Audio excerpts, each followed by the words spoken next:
Hello दोस्तों, MS classes में आप सबका स्वागत है। आज हम लोग जो है कक्षा 12 का फिजिक्स का जो है न्यूमेरिकल वाला पार्ट कर रहे हैं, जो कि हमारे अभी पिछले लेक्चर में कई लेक्चरों से हम लोग न्यूमेरिकल का ही पार्ट करते चले आ रहे हैं। आज हम लोग इसका 27वां प्रश्न करेंगे। हम लोग वो न्यूमेरिकल कर रहे हैं जो केवल बोर्ड के पेपर में पूछा गया है। ऐसे ऐसे न्यूमेरिकल्स को हम लोग कर रहे हैं और पूरी संभावना है कि ये सब क्वेश्चन जो है हमारे बोर्ड के पेपर में पूछे जाएंगे। तो चलिए आज का भी हम लोग न्यूमेरिकल शुरू करते हैं। देखिए क्वेश्चन क्या कह रहा है। लिखा है कि वैद्युत द्विध्रुव तथा वैद्युत द्विध्रुव आगुण के अर्थ समझाइए। इसके अंदर सबसे पहले हम लोग को वैद्युत द्विध्रुव के बारे में बताना है कि वैद्युत द्विध्रुव क्या होता है। उसके बाद वैद्युत द्विध्रुव आगुण के बारे में बताना है कि वैद्युत द्विध्रुव आगुण क्या होता है। तो हम जानते हैं कि वैद्युत द्विध्रुव किसे कहते हैं। तो वैद्युत द्विध्रुव किसे कहते हैं कि यदि समान परिणाम व विपरीत प्रकृति के दो आवेश अल्पतम दूरी पर हो तो इस प्रकार जो बना निकाय होगा उसको वैद्युत द्विध्रुव कहते हैं। ये तो आप लोग डिफिनेशन लिख सकते हैं और याद भी होगी, कोई बहुत मुश्किल चीज नहीं है। और जो वैद्युत द्विध्रुव आघूर्ण है उसकी डेफिनेशन क्या हो सकती है कि वैद्युत द्विध्रुव के किसी एक आवेश का मान तथा दोनों आवेशों के बीच की दूरी के गुणनफल को वैद्युत द्विध्रुव आघूर्ण कहते हैं। ये होती है इसकी डेफिनेशन। तो डेफिनेशन मैंने नहीं लिखा है, डेफिनेशन आप लोग याद कर लीजिएगा, मैं बता भी दिया हूं। आप लोग स्किप करके जो है इसे लिख भी सकते हैं और फिर उसके बाद आप लोग न्यूमेरिकल को हल करिएगा पेपर में जब पूछेगा तो। अब देखिए क्वेश्चन क्या कह रहा है। आगे का जो मेन क्वेश्चन न्यूमेरिकल वाला पार्ट है वो ये लिखा है कि किसी वैद्युत द्विध्रुव में 20 माइक्रोफैरड 20 माइक्रोकूलाम तथा -20 माइक्रोकूलाम के आवेश 1 सेंटीमीटर की से विभेदित है। ठीक, मतलब 1 सेंटीमीटर की दूरी पर रखे गए हैं आवेश, यानी द्विध्रुव जो हमारा है वो 1 सेंटीमीटर की दूरी पर है। फिर लिखा कि द्विध्रुव के ध्रुव से 1 मीटर की दूरी पर किसी अक्षीय बिंदु पर वैद्युत क्षेत्र की तीव्रता की गणना करनी है। यानी सबसे पहले देखिए यहाँ पर हम लोग को आवेश की जो क्वांटिटी है Q1 Q2 यहाँ पर दिया हुआ है कि Q1 बराबर +20 माइक्रोकूलम। अब देखिए माइक्रोकूलम को कैसे खत्म कर लेंगे। यहाँ पर लिख देंगे कि 20 × 10⁻⁻6 हो गया, तो माइक्रो खत्म हो गया। फिर उसके बाद यहां से देखिए Q2 का मान क्वेश्चन के अंदर -20 माइक्रोकूलम दिया हुआ है। यहां से भी माइक्रो को खत्म कर देंगे जब अगर हम लोग, तो यहां पर हमारा क्या हो जाएगा कि 20 × 10⁻⁻6 कूलम हो जाएगा। ये हो गया। क्वेश्चन के अंदर 2L का मान दिया हम लोगों को कि 1 सेंटीमीटर, ये 2L का मान है, यानी दोनों आवेशों के बीच की दूरी दी हुई है। अब इसके बाद जो हम लोग को इसको 2L सेंटीमीटर में है, आप लोग जो है इसको मीटर में कन्वर्ट कर सकते हैं। क्योंकि जब क्वेश्चन को लगाया जाता है तो मीटर में कन्वर्ट करके ही लगाया जाता है। मैं इसको कन्वर्ट कर दे रहा हूं, क्या हो जाएगा 1 × 10⁻⁻2 हो जाएगा और ये मीटर में हो गया। फिर दूसरी कंडीशन में ये लिखा है इसके अंदर जो R है, R का मान हमारे क्वेश्चन के अंदर जो दिया हुआ है वो 1 मीटर की दूरी ही दिया हुआ है, यानी R का मान 1 दे दिया। अब क्वेश्चन के अंदर कह रहा है कि वैद्युत क्षेत्र की तीव्रता E के मान की गणना करनी है। कहां पर? अक्षीय स्थिति में। तो यहाँ पर जब अक्षीय स्थिति में लिखा है, तो मैंने नहीं लिखा, आप लोग यहाँ पर लिख सकते हैं अक्ष। E के बाद यहाँ पर हिंदी में थोड़ा सा अक्ष लिख सकते हैं। उसके बाद अब हम लोग जो है इस क्वेश्चन को हल करेंगे।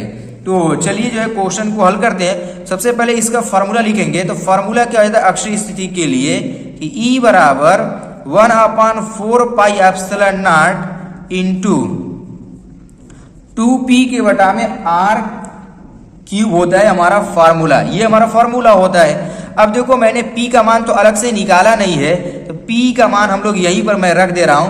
क्या हो जाएगा ये 1/4πε0 इंटू 2 और यहाँ पर p का मान क्या हो जाएगा q इंटू 2l हो जाएगा, बटे में r³ है। अब यहाँ पर मान रख दीजिए इसका मान कितना का 9 × 10⁹ और यहाँ पर हमारा मान हो जाएगा ये 2 तो ऐसे ही रह जाएगा। Q का मान कोई एक आवेश को ले लिया जाएगा। दोनों आवेश का मान समान है। किसी एक आवेश के केवल परिमाण की जरूरत होती है, न कि चिन्ह के साथ। और 2L का मान कितना है कि 1 × 10⁻⁻ हमारा ये -2 है। और R का मान कितना है 1 का क्यूब है। तो अब 1 का क्यूब करते तो हम जानते हैं कि 1 का क्यूब कितना होता है, 1 ही हो जाता है। तो ये हट जाएगा हमारा। अब इसको सॉल्व करेंगे हम लोग अगले लाइन में। तो देखिए यहाँ पर कैलकुलेशन करते हैं किस तरीके से। तो यहाँ पर हमारा होगा कि देखो 9 दूनी इस तरीके से गुणा 9 दूनी 18, 18 दूनी कितना आएगा 36 हो जाएगा, और 0 है तो यहाँ पर 0 लगा दिया जाएगा। अब देखो 10 की घात 9, यहाँ पर 10 की घात -6, 10 की घात -2, दोनों को हल करेंगे, इन दोनों को 10 की घात -8 हो जाएगा। और इसको अगर हम लोग देखते हैं 10 की घात केवल 10 बच रहा है, यहाँ पर 10 की घात 9 में से 10 की घात -8 को अगर हल करते तो केवल 10 आ जाएगा यहाँ पर। अब इसको हम लोग एक अंक पर कम से कम दशमलव लगा के लिखा जाता है, तो यहाँ पर कितना आएगा कि 3.6, कितना अंक खिसका है इधर से 1 2, 2 अंक खिसका है तो 2 पावर यहाँ पर बढ़ जाएगी, कितना आएगा 3.6 × 10⁻³ हमारा आएगा 3 हो जाएगा। क्या निकाले, वैद्युत क्षेत्र की तीव्रता निकाली गई है। तो वैद्युत क्षेत्र की तीव्रता का मात्रा क्या आएगा, न्यूटन प्रति कूलाम होता है, या वोल्ट प्रति मीटर भी लिखा रहता है, ये वाला भी हम लोग लिख सकते हैं, ठीक है, इसमें कोई दिक्कत नहीं। वोल्ट प्रति मीटर भी दिया रहता है और न्यूटन प्रति कूलाम नहीं, वोल्ट प्रति मीटर नहीं होता इसका, न्यूटन प्रति कूलाम इसको लिखिए। और फिर इसके अलावा जो है अब अगला जो है हम लोग लिखेंगे, ठीक है, हाँ, इसका मात्रा भी वोल्ट प्रति मीटर भी हो जाएगा, ठीक है ना, लिख सकते हैं। अब देखो ये था हमारा बिल्कुल इजी वे का क्वेश्चन, ये भी 2024 में पूछा गया। देखो थोड़ा सा इसमें कई चीजें पूछी हुई है, ये थोड़ा सा बड़े क्वेश्चन के अंदर आ जाता है, जैसे कि 4 नंबर 5 नंबर वाला क्वेश्चन हो गया, उसमें पूछ देगा आप लोगों को, या जो है उसके अलावा जो 3 नंबर का क्वेश्चन था उसमें पूछ देगा, इस तरीके से ये क्वेश्चन पूछ सकता है। अब देखिए एक और क्वेश्चन इसी फॉर्मूले पर है लगभग, ये जो क्वेश्चन हमारा है ना, ये वाला क्वेश्चन 2023 में पूछा है, 2 नंबर में पूछा गया था। आज देखिए इस क्वेश्चन में क्या दिया हुआ है, सबसे पहले लिखा है कि 2 × 10 की घात -8 कूलाम मीटर द्विध्रुव आघूर्ण का वैद्युत द्विध्रुव 2 × 10⁵ वोल्ट प्रति मीटर के एक समान विद्युत क्षेत्र से 30 डिग्री पर झुका है। फिर उसका लिखा कि द्विध्रुव की स्थितिज ऊर्जा एवं इसमें कार्यरत बलयुग्म का आघूर्ण ज्ञात कीजिए। 2 चीज इसमें पूछा है, एक तो स्थितिज ऊर्जा पूछ दिया और दूसरा बलयुग्म का आघूर्ण पूछ दिया हुआ है। सबसे पहले जो चीज दिया उसको नोट किया जाए, यहाँ पर लिखा कि P बराबर 2 × 10 की घात -8 दिया हुआ है, यहाँ पर कूलाम मीटर, ठीक, यहाँ पर दिया कूलाम मीटर लिखा हुआ है। फिर यहाँ पर वैद्युत क्षेत्र की तीव्रता E का मान क्वेश्चन के अंदर दिया है कि 2 × 10 की घात ये 5 दिया हुआ है, और यहाँ पर लिखा है कि वोल्ट प्रति मीटर। और फिर यहाँ पर एक चीज होती है, थीटा का मान कितना दिया 30 डिग्री दिया हुआ है, ये चीज है। और हम लोग को स्थितिज ऊर्जा U का मान निकालना है, और एक बलयुग्म का आघूर्ण यानी टाउ निकालना है। 2 चीज को कैलकुलेट करना है इसके अंदर। तो अब देखिए स्थितिज ऊर्जा के लिए अगर फार्मूले की बात करें तो स्थितिज ऊर्जा का जो फार्मूला होता है U बराबर -PE sin theta PE cos theta, ये हमारा क्या होता है फार्मूला होता है। तो ये फार्मूला लिख दिया मैंने।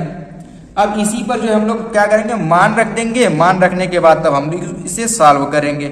अब देखो यहाँ पर P का मान हमारा कितना है 2 × 10⁻⁻8 और E का मान कितना है 2 × 10⁵ है, और यहाँ पर रख देंगे कि cos 30। अब यहाँ पर पहले हम लोग cos 30 का मान रखेंगे, देखो ये -2 × 10⁻8, फिर यहाँ पर आएगा 2 × 10⁵, और cos 30 का मान कितना होता है, तो हम जानते हैं कि cos 30 का मान जो होता है वो करड़ी में 3/2 होता है। तो यहाँ पर लिख देंगे करड़ी में 3/2। अब देखो ये वाले 2 से ये वाला 2 क्या हो जाएगा, हमारा कट जाएगा ना। अब इन दोनों का जब आपस में गुणा करेंगे तो कितना का -2 करड़ी के अंदर 3, और देखो ये 10 की घात 8 और ये 10 की घात जो 8 है वो माइनस में, 10 की घात 5 है हमारा। जब इन दोनों को एक साथ कलेक्ट करेंगे तो कितना आएगा 10⁻, हमारा आएगा -3, और फिर यहाँ पर हमारा हो जाएगा 10⁻⁻3। अब इसका ऊर्जा निकाले तो ऊर्जा का मात्रा क्या होता है, जूल होता है, तो यहाँ पर केवल जूल लिख देंगे, यानी ऊर्जा का जो हमको लोग को मान मिला वो -2 × 10⁻3 जूल की ऊर्जा हमें प्राप्त हुई। ये तो ऊर्जा हो गई हम लोग को। अब फिर क्वेश्चन के अंदर कह रहा है कि इसके बलयुग्म का आघूर्ण निकालिए, टाउ निकालना है। अब देखिए टाउ के लिए क्या फार्मूला होता है, तो टाउ बराबर होता है हमारा कि PE sin थीटा होता है फार्मूला। टाउ का फार्मूला क्या होता है, PE sin थीटा होता है। अब देखिए P का मान क्वेश्चन के अंदर यहाँ पर दिया हुआ, वही वाला मान रख दीजिए, क्या हो जाएगा 2 × 10 की घात -8, और यहाँ पर हो जाएगा कि 2 × 10 की घात 5, और फिर यहाँ पर sin 30 हो जाएगा, ठीक। अब साइन 30 का मान पहले हम लोग रख लेते हैं, उसके बाद हल कर लेंगे। 2 गुणे 10 की घात -8 और गुणे 2 गुणे 10 की घात 5। साइन 30 का मान हमारा कितना होता है, तो 1/2 होता है। किसका मान? साइन 30 का। अब देखो ये 2 से ये वाला 2 कट जाएगा हमारा, केवल कितना बचा? 2 बच गया। और यहाँ पर 10 की घात -8 और ये 10 की घात प्लस में हमारी है। जब इसको हम लोग एक साथ लिखेंगे 10 की घात कितना हो जाएगा कि -3 हो जाएगा। क्या निकाले? वॉल्यूम का आघूर्ण निकाले हैं ना, टाउ।